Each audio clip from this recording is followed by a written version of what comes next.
시편 말씀을 묵상하면서 처음에 드렸던 말씀이 있었습니다. 다윗의 삶이 찬양이었다고 말씀을 드렸고, 다윗은 항상 예배의 중심의 삶을 살아간 사람이라고 말씀을 드렸어요. 다윗의 인생에 있어서 찬양은 빼놓을 수가 없는 너무나 중요한 신앙 요소 중에 하나였습니다.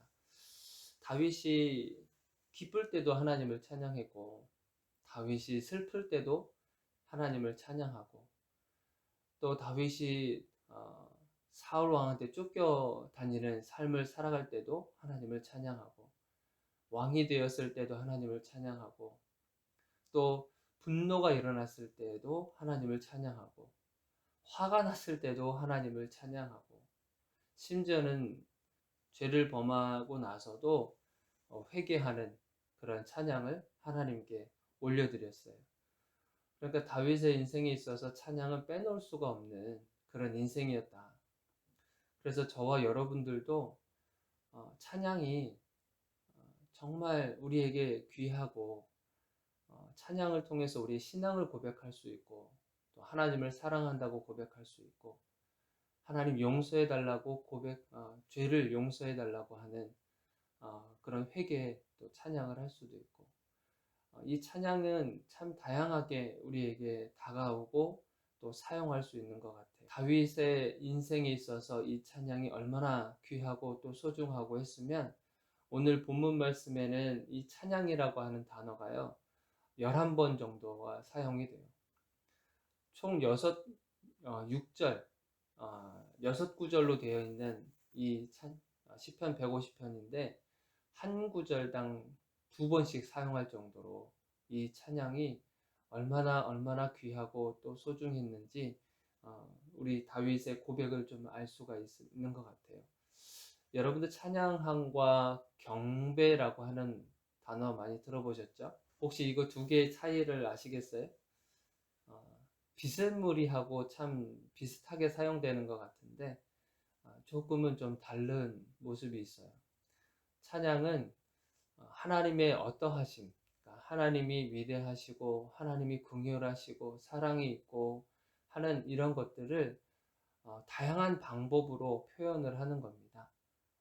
노래를 부를 수도 있고요, 뭐 춤을 출 수도 있고요, 뭐 연극을 할 수도 있고, 뭐 다양한 퍼포먼스를 통해서 그것을 표현하는 것을 우리가 찬양이라고 불러요.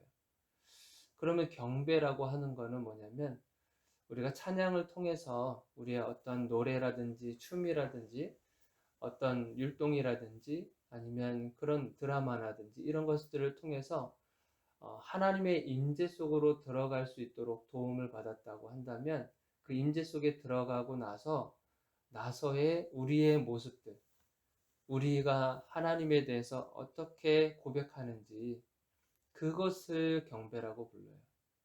찬양을 통해서 우리가 하나님 앞에 깊이 들어갈 수 있는 그런 임재 속에 들어간다면, 그 임재 속에 들어가고 나서 하나님과의 인격적인 만남을 통해서 우리가 하나님을 고백하는 것, 그것이 바로 경배라고 불러요.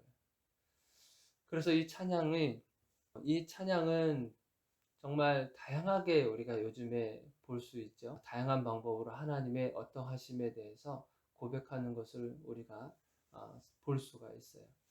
그리고 이 찬양이 우리가 마지막에 6절에도 보니까 호흡이 있는 자마다 하나님을 찬양하라고 했는데, 우리는 정말 호흡이 달려있는 그 순간까지, 호흡이 멈춰지는 그 순간까지, 정말 죽음을 앞두고 있는 그 순간까지도 우리가 하나님을 찬양해야 될 줄로 믿습니다.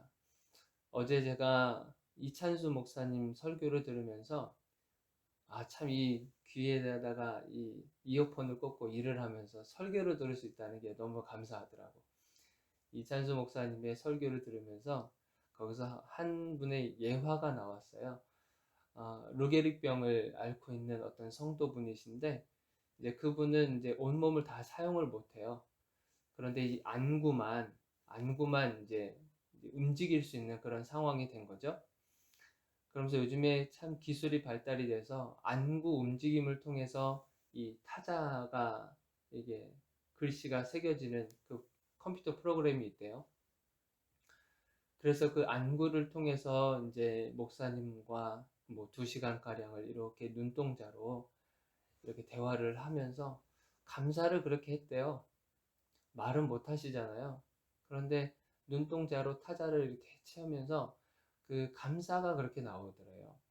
감사가 나오고 또 노래도 간병인이나 이런 딸이 예수를 믿지 않아서 자기한테 자꾸 뭐 이상한 노래를 틀어주고 막 그러는데 눈동자를 통해서 찬양을 틀고 또 설교를 듣고 하는 그 모습을 보면서 굉장한 감동을 받으셨다 그러더라고요.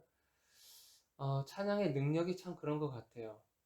말씀의 능력도 마찬가지고 우리가 호흡이 있는 그 순간까지 우리가 어느 몸 하나라도 성하면 그 성한 것을 가지고 하나님을 찬양할 수 있다. 하나님을 예배할 수 있다. 이것이 너무나 큰 도전이 되고 오히려 참 감사가 됐어요. 나는 진짜 이렇게 건강한 몸을 가지고 하나님을 목소리를 내서 또 두 손으로 박수 치면서 이렇게 찬양을 할 수 있구나. 참 어떻게 보면 상대적인 비교일 수도 있지만 그런 도전과 그런 새로운 기대감을 또 갖게 됐어요. 그 간증을 통해서. 그래서 여러분들도 삶을 살아가시면서 이 찬양의 능력을 여러분들 물론 경험해 오셨겠지만 더 많은 풍성한 하나님의 은혜를 경험했으면 좋겠습니다. 이 찬양의 능력이 얼마나 대단하냐면 이 찬양을 부르면 부를수록 내 영이 맑아지는 것을 경험하게 돼요. 내 영이 맑아진다고 하는 것. 여러분들 시편 51편에 보면 다윗이 우리아의 아내 밧세바를 범하는 사건이 있잖아요. 그 범하는 사건을 통해서 나단 선지자가 다윗에게 찾아와서 그렇게 질책을 하고 지적을 했을 때 다윗은 그것을 통해서 하나님 앞에 정말 죄 고백을 한 일이 있어요. 그것을 시편 51편에 그것을 기록을 하고 있거든요. 그러면서 했었던 그 말이 뭐냐면 내 영을 깨끗하게 하여 주옵소서. 정결케 하여 주옵소서. 정결한 마음을 주옵소서. 이제 그런 고백을 하게 된 거예요. 그러니까 죄를 범하는 사건이 있다 할지라도 그것이 죄라고 하는 것을 알았었을 때 다윗은 하나님 앞에 나와서 노래를 부르고 찬양을 불렀어요. 내 영을 정결하게 하여 주옵소서. 그러니까 내 영이 맑아지는 것을 경험하게 되는 거죠. 저도 그런 걸 많이 경험하거든요. 어떤 분노가 일어나고 나도 모르게 속에서 막 이 솟아오르는 막 이런 그런 옛것들 그것을 하고 나서 찬양을 들으면 이상하게 이렇게 저절로 죄가 고백이 돼요. 그러면서 어떨 때는 이상하게 눈물이 나기도 하고 나도 모르는 눈물이 이렇게 흘러오기도 하고 이제 그런 경험을 하게 되더라고요. 그러니까 내 영이 맑아지는 것.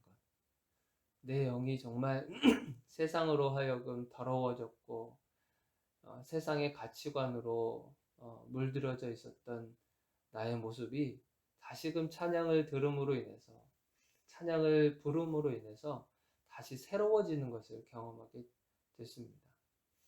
그리고 찬양이 얼마나 큰 능력이 있고 귀하냐면 찬양을 부르다 보면 아니면 찬양을 듣다 보면 지혜가 생겨요. 어떤 문제가 생겼었을 때 그 문제를 해결할 수 있는 지혜가 생겨요. 갑자기 떠오른다는 거죠. 그 생각들이. 그래서 다니엘 2장 20절에 보면요. 다니엘이 이런 고백을 합니다. 바벨론 왕이었던 느부갓네살이 꿈을 꾸잖아요. 근데 그 꿈을 누군가도 해석을 못하고 있었을 때 다니엘이 그 꿈을 자기에게 얘기해 달라고 그러잖아요. 그러면서 하나님 앞에 기도를 해요. 그랬을 때 하나님께서 환상을 보여주시고 그 환상을 보면서 다니엘이 하나님을 찬양합니다. 그 찬양을 하는데 뭐라고 얘기하냐면 다니엘이 말하여 이르되 영원부터 영원까지 하나님의 이름을 찬송할 것은 지혜와 능력이 그에게 있음이로다. 그러니까 지혜와 능력이 하나님께 있다고 하는 거예요. 그래서 하나님을 찬양하니까 그 꿈을 해석할 수 있는 지혜가 떠오르게 된 거고 하나님께서 그것을 보여주신 거예요. 그러니까 문제가 생겼었을 때, 우리가 해결할 수 없는 문제가 생겼을 때, 우리가 어떤 방법을 사용해도 이것을 감당할 수 없는 그런 문제가 생겼었을 때 찬양을 부르라고 하는 거예요. 찬양을 부르면 찬양을 부르는 그 순간에 번뜩이는 아이디어가 생각이 나기도 하고 갑자기 어떤 해결할 수 있는 그런 지혜가 떠오를 수 있다고 하는 거예요. 그래서 저와 여러분들이 오늘 하루 살아가실 때 혹시라도 어떤 고민거리가 있거나 어떤 문제가 있을 때 고민을 많이 하시기보다 걱정을 많이 하기보다 오히려 그 시간에 찬양을 부르시기를 바라요.